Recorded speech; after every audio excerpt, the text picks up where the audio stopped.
कि BPSC student जो है लगातार धरना प्रदर्शन कर रहे थे, प्रोटेस्ट कर रहे थे, री एग्ज़ाम की मांग कर रहे हैं लगातार थे, तब तो मामला कोर्ट में है। तो ये मैं कैसे कर सकता हूँ? मैं एडवोकेट हूँ, मेरा लिमिटेशन है बहस करना। मेरा लिमिट ये स्टूडेंट कोई कोचिंग वाले कोई कुछ कर रहा है कि हमारे पक्ष में हो जाएगा, ये बाइट दे रहा है, वो बाइट दे रहा है, हाँ, कि निश्चित रूप से ये होने जा रहा है। 34 साल के प्रैक्टिस में नहीं देखने के लिए मिला था कि एक ही केस को इतना मॉडरेटली सुना गया। नमस्कार, मैं हूं अर्पित कुमार और आप देख रहे हैं अर्पित करेक्ट। देखिए अभी हमारी मौजूदगी पटना हाईकोर्ट के समीप। अभी हमारे साथ बीपीएससी री एग्जाम के लेकर जो पटिशनर है हमारे साथ अभी अधिवक्ता हाईकोर्ट के। क्या कहेंगे सर, आज क्या कुछ हुआ? आज कल 10:30 बजे से ही सुनवाई चल रही थी, आज 3:45 बजे सुनवाई खत्म हुआ है दूसरे दिन। तो इस तरह का लंबा बहस हमारे 34 साल के प्रैक्टिस में नहीं देखने के लिए मिला था कि एक ही केस को इतना मॉडरेटली सुना गया। तो बीपीएससी के अभ्यर्थी अपने को खुशनसीब समझे कि इतने लंबे समय तक हमारे माननीय मुख्य न्यायाधीश ने समय देकर और सारी बातों को, सारे एविडेंस को माइन्यूटली कंसीडर किया, सुना। तो ये बहुत बड़ी बात है। अदर साइड के भी बातों को सुना गया और बीपीएससी सरकार की भी बातों को सुना गया। हमारे तरफ से सीनियर एडवोकेट लीड कर रहे थे श्री वाई गिरी और अदर केस में एक लीड कर रहे थे अभिनव श्रीवास्तव। तो ये हम लोगों का टीम जो काम किया, सारा केस को बहुत बढ़िया से प्रेस किया, आर्गुमेंट एडवांस किया।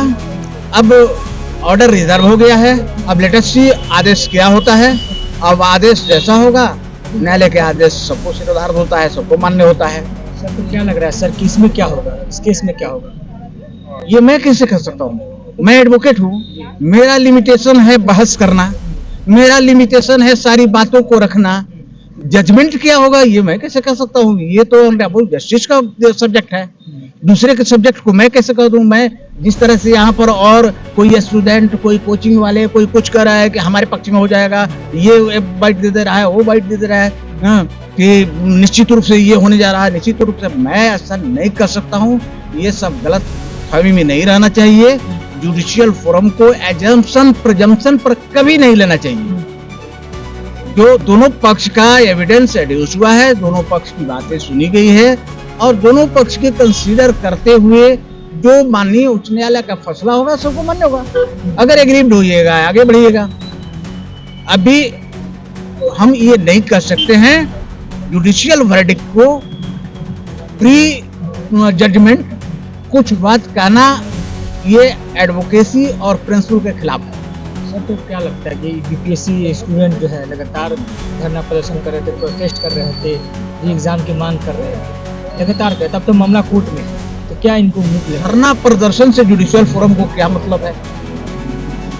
धरना प्रदर्शन कहाँ हो रहा है, लाठी कहाँ चल रहा है, इससे जुडिशियल फोरम को क्या मतलब है? जुडिशियल फोरम में आप आए हैं कि ये गलतियां हुई है, ये प्रश्न गलत है, यहाँ पर इरेगुलरिटी हुई, री एग्जामिनेशन होना चाहिए। इसके लिए आपने एविडेंस प्रोड्यूस किया, इसके लिए आपने प्रेयर किया कि इसको सीबीआई से इंक्वायरी कराया जाए, एक्सपर्ट कमेटी से जो क्वेश्चन गलत हैं उसको जांचवाया जाए, फिर से री एग्जामिनेशन किया जाए। इसमें धरना प्रदर्शन कहाँ आता है? आपका प्रेयर तो सीमित है कि री एग्जामिनेशन कराया जाए। 2 बार में हुआ है परीक्षा। तो इसके लिए हम लोग जो केस किए हैं उस पर बात कीजिए। धरना प्रदर्शन से इस केस में कुछ लेना है। सर मुख्य कुछ बातें होंगे जो लगता है कि इस केस में इस केस के मुख्य बात जितनी भी थी वो सारी बहस हो चुकी है ना। इसलिए उस मुख्य बात में जो इरेगुलरिटी हुई, प्रश्न पत्र में जो गलतियां थी, 14 प्रश्न है, वो बातें थी और यहाँ पर पेपर लीकेज वगैरह ये सब बातें थी। तो ये सारी एविडेंस दिया गया है कोर्ट को। अब कोर्ट कंसीडर करके जो जुडिशियल वर्डिक्ट होगा सबको मानना है। तो भी हमारे साथ पटिशनर कुमार द्विवेदी थे जो कह रहे थे। बाकी आपका कमेंट बने हमारे साथ। आप देख रहे हैं पटना से।